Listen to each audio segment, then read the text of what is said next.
Thank you, Chairman. I'm done. Chairman, thank you very much. The honorable member, what's the full name of your constituency? Your constituency, how do you call it? He also. How many polling stations do you have? 168. So is it true that a ballot box was burnt at coalition in the last elections? Well, I heard reports that I was not a witness to that. Wasn't burnt, was snatched and destroyed. A mob went into it and they destroyed it. Okay. So your collated results was less than ballot box. Pardon? Your collated results was less than ballot box. No. Okay. It's appreciated. Yes. I enjoy your depth intellectually, but Minister for Environment, the Ghana Atomic Energy Commission have major constraints, indeed financial constraints. They cannot even afford payment of subscription to SKA, and then they too, loss of their land are lost. They are also suffering problems of encouragement. This is captured in the handing over notes of your outgoing minister. What will you do to address these matters? Thank you. Well, Ghana will have to honor its international obligations and agreements that have been entered to. So, yes, I read it from the notes too. So I have to find the nature of the problem and then negotiate with the Minister of Finance or whatever entity that funds are going to come from and pay up. We simply have no choice. We have to pay up. Thank you. Chairman, thank you. I would lump it up. Plant Genetic Resources Research Institute, Bunsu, Savannah Agricultural Research Institute, Sale, Nyankala, Soil Research Institute, Kwada Sukumasi, Water Research Institute, Accra. And then they all generally have problems with staffing. What will you do about it so that they are efficient in the delivery of the research which they undertake? Thank you, Chair.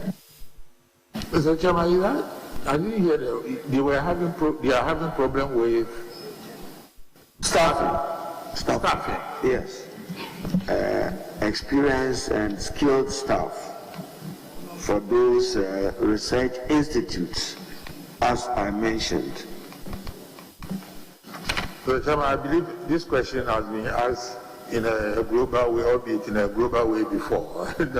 We're losing a lot of researchers, and I've said that we have to link those institutes to industry so that their IGF could be up and some arrangements should be made so that their salaries and other remunerations could be competitive to their peers elsewhere. Now, of course, I also have to appeal to my government if we are going to make science and technology and innovation the fulcrum under which Ghana's socio-economic development revolves, that we put a premium on those people and their experience and whatnot should also count. I noticed that the Minister for Labour, I listened to Bade, who was calling for extension of what do you call it, the retirement age. Those things must also be factored in so that because we are living longer, and I don't want to veer into his space, but if they must make a case for it, these are the people that we need, so that they do not go, so to speak, on premature retirement, and they have the opportunity to earn extra income.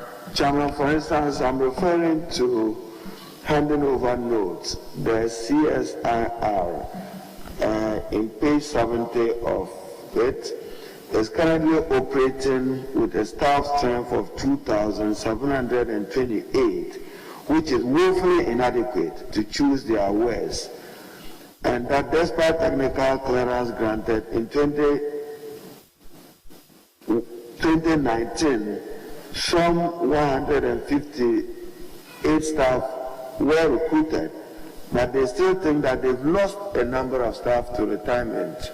Will you replace and make sure they have their full complement of staff? Thank you, Chair.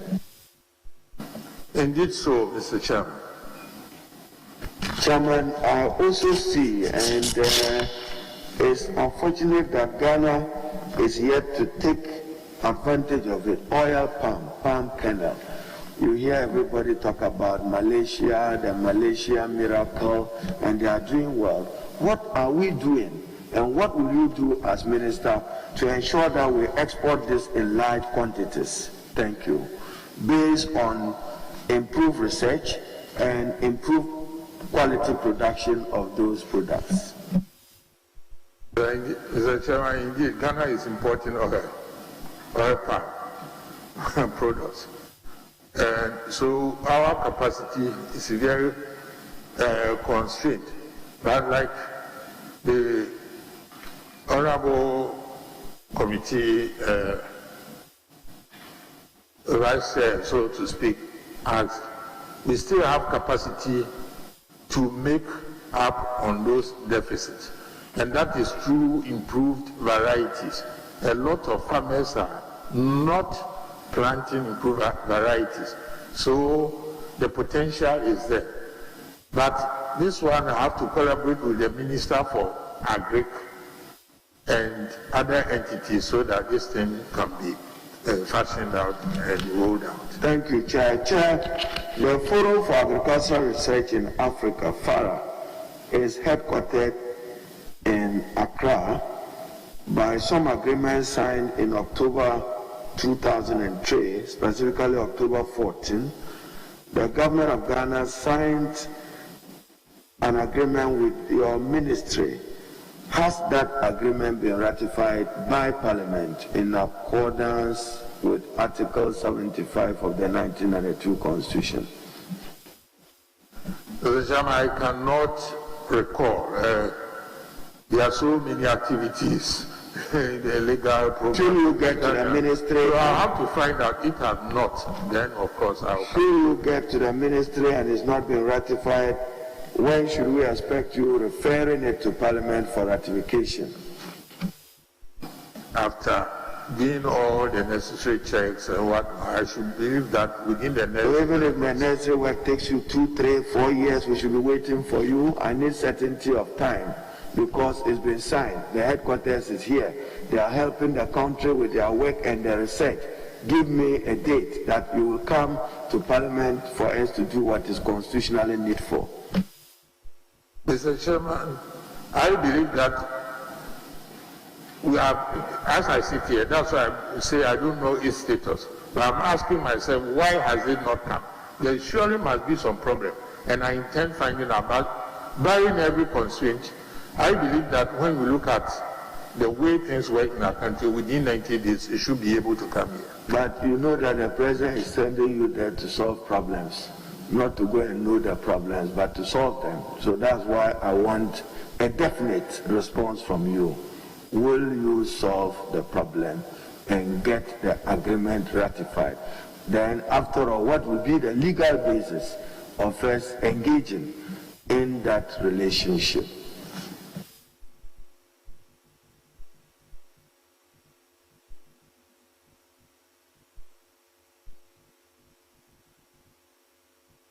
I believe I've given a response. I believe that an intelligent girl should be within 3 months. Now, the Honorable Ablakwa referred you to the United Nations Climate Decision, UN General Assembly 2019, and you know that because of the past US President politics, which was not based on multilateralism, the US as a major player took some unilateral decisions, which I heard you say that President Barney has promised to do. The commitment by developing countries, including Ghana, are we not just a consequence of their actions? And what will you do so that we become a major player? I mean, we talk about the matter of carbon emission. Do you have an idea how much Ghana contributes to that? Carbon emission. Well, as a percentage of in the global standard, I don't think we contribute much. I used to have the figure in my head, honestly, but I do not want to put out figures that I can also substantiate it. But I saw 40-something million cubic. As Chairman, the President was so determined to fight illegal mining, popularly referred to as galamsey. There was Operation Vanguard, which in my view was legal. There was your ministry also taking another group referred to as Operation Halt, which was working with the Forestry Commission, the other one, the Minister for Interior and the Minister for Defense. When you assume office as minister, will you rationalize and make sure that we have unity of focus in the fight against galamsey? If we need to deploy the security agencies, you will not be working at cross purposes with your counterparts as defense and interior. Indeed so, Mr. Chairman. And as far as I'm concerned, some of these entities have been withdrawn. So we have a clean sheet to which to start. Now, the Environmental Protection Agency of your ministry, they need also staffing support, they need technical support for capacity. But the Ghanaian community or various communities in Ghana are complaining about two electromagnetic effects.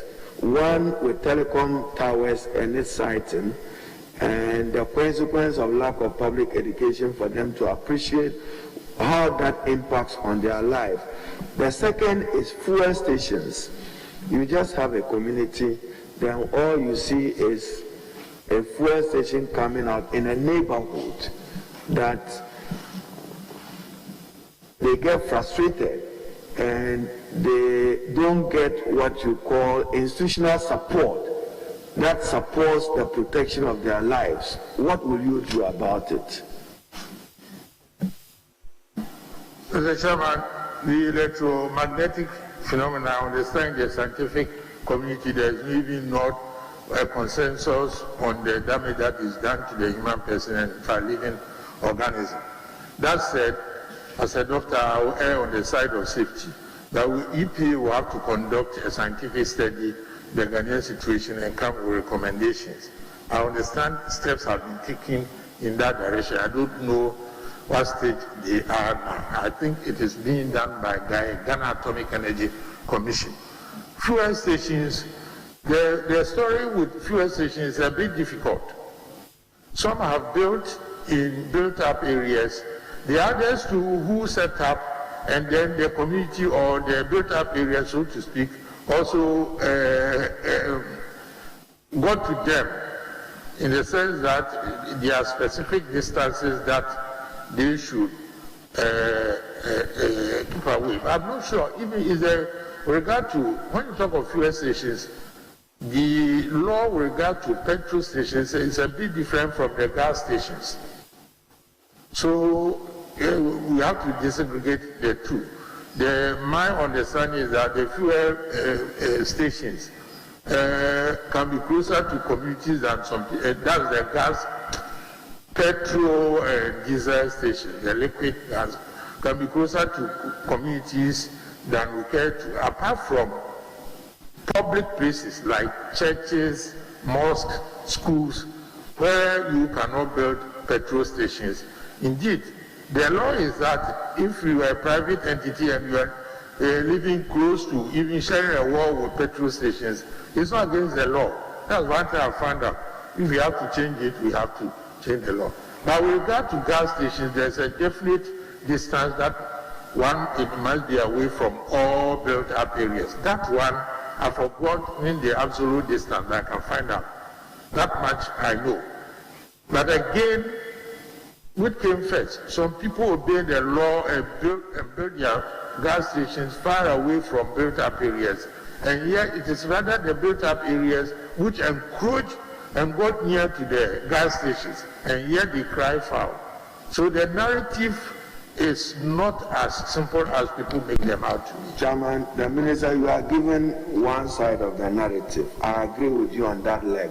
But there is another narrative where homes are invaded or the EPA issues our licenses, and what those citing up the fuel and gas station is to hold the EPA license and say that we've been authorized to be here, but the community is saying that we have not been engaged sufficiently, or we do not agree with EPA going ahead with this activity.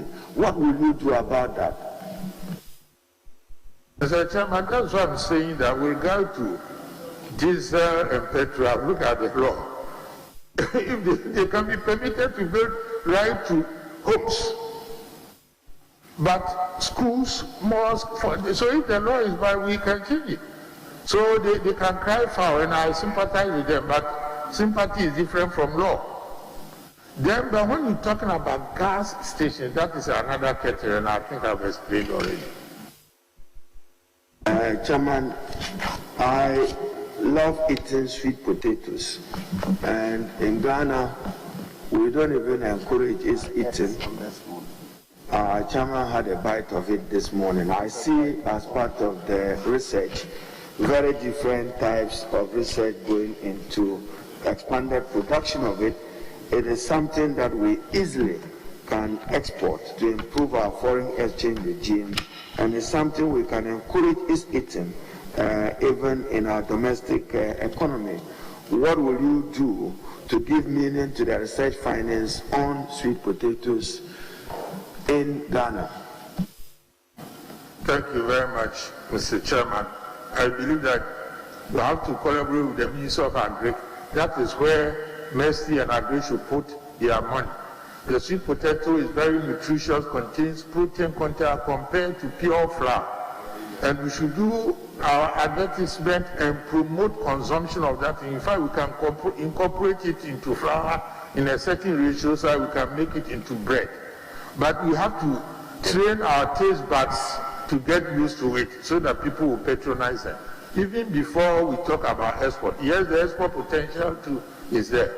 So I agree with you entirely, and that is where we can even improve farmers' incomes and help them out of poverty. Chairman, my final question to the minister is, Ghana now has the advantage of producing oil and gas. Is there an environmental policy relating to oil and gas resources, its exploitation in our country, and what will you do if you become Minister for Environment on this matter? Mr. Chairman, indeed there is a policy, outside a draft policy, at various stages of development. I forget which stage it has reached. So that would be one of my duties, to make sure that it comes, we get the necessary things done, and it comes to Parliament as soon as possible if legislation is needed, so that we can deploy. It's long overdue. Will your ministry conduct some need study? Solar, I know, is largely driven by policy by the Ministry of Energy in Ghana, but you are responsible for the environment. If you take from Navrungo, coming through Bolga, through Nasia, Savlogo to Tamale, as you have traveled extensively abroad, whether you are in Germany or you are in Switzerland, you see those solar things which uses like an electric fan. I don't know the technical meaning for it. My view will be that we should begin developing that kind of environmental friendly infrastructure to support the solar regime in Ghana. Can you give me an assurance, Minister Designate?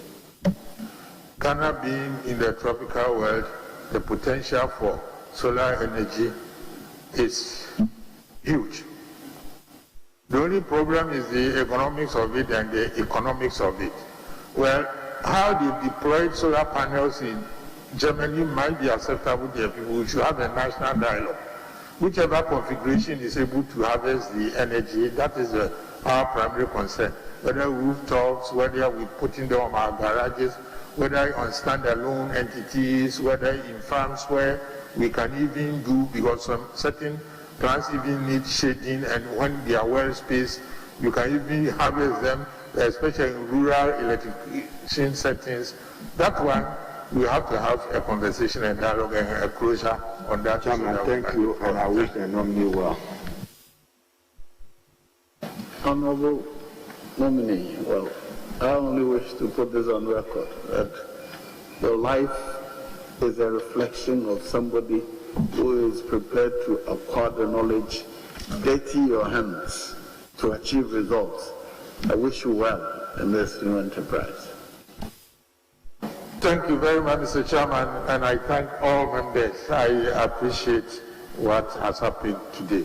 I'm so grateful. You're discharged. You hear from us. Now I hear that the funds I spoke about is called wind veins. Thank you.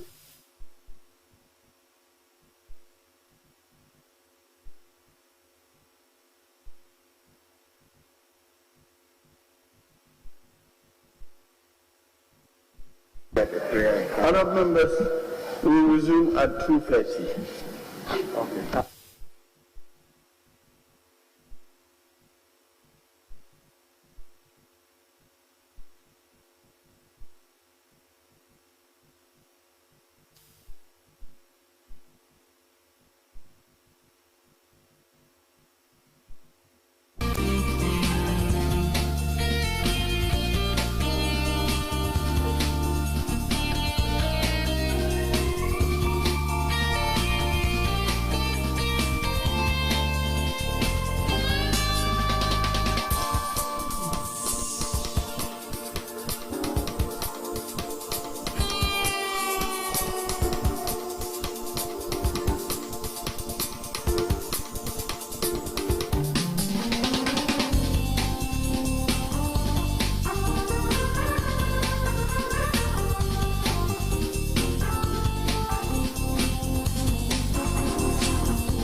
Generally known as batakari or fugu, smoke, the indigenous attire peculiar to the Upper East, Upper West and Northern region, is a cultural heritage because all the inputs are from Ghana, from cultivation of the cotton through spinning to sewing. Like kente, the fabric is hand-woven, but the strips are narrower and have stripes rather than kente's geometric pattern. Well, we had three basic types. That is the density or density. That is the sleeveless, like the one I'm wearing. Then we have the bengma, the one with the sleeves. Then we have pakutu, that is the royal regalia. The royal regalia, even though it's one, but there's a distinction between those with the embroiderment, that is pakoto, and the one without the embroiderment, that is yable. Often symbolic patterns and designs are overstayed on the front and back. Our chiefs or our elders, when there's a deba or a gathering, they wear some long white hat, straight up. It's called monku nyangma, but the name of the hat is small feet. But when it's pointed up, it means monku nyangma. Nobody goes hungry under my care. It means that he's carrying a lot of responsibility. So it's usually worn by family heads, clan heads, and paramount chiefs and above. The smokes come in all sorts of colors, patterns, and styles.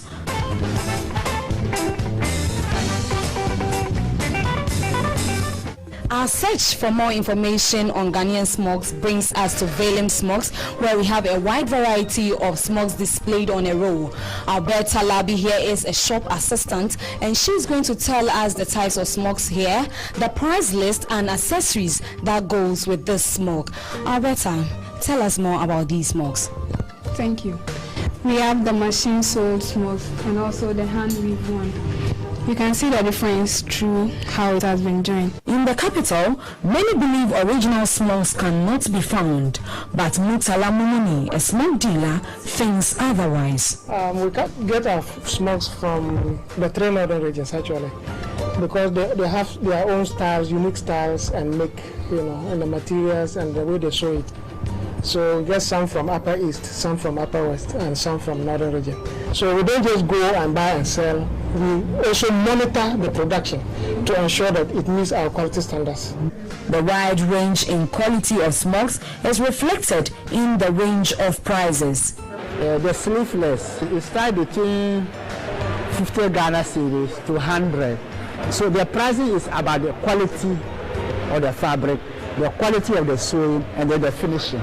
The purely hand sewn, hand embroidered costs more than the tailor one. And also among the craftsmen, there are those who are master craftsmen and those who are. So they are very priced for the mass produced for the market. And then those are requests. Most people, however, trace the still growing international presence of the Northern Ghana Fugu to Ghana's first president, Dr. Kwame Nkrumah, who showcased the smoke on one of the most important days in the political history of the African continent. Successive Ghanaian heads of state who have helped showcase the Ghanaian smoke by wearing one at important national and international functions have included J.J. Rawlings, the late President Hilary Liman, President J.E.A. Mills, and to a lesser extent, President J.A. Kufuor. Many other prominent Ghanaians, from politicians and performing artists to sportsmen and businessmen, have helped establish the Ghanaian identity of the smoke overseas by wearing one when they travel abroad. Creating of jobs greatly depends on the creative industry, as well as the demand for and high patronage of made in Ghana goods. Ghanaians must do well to embrace the idea of patronizing smoke-related fabrics. This will encourage local producers to improve on the quality of their products and help all the people and stakeholders actively engage in its production to increase the production levels by employing more people.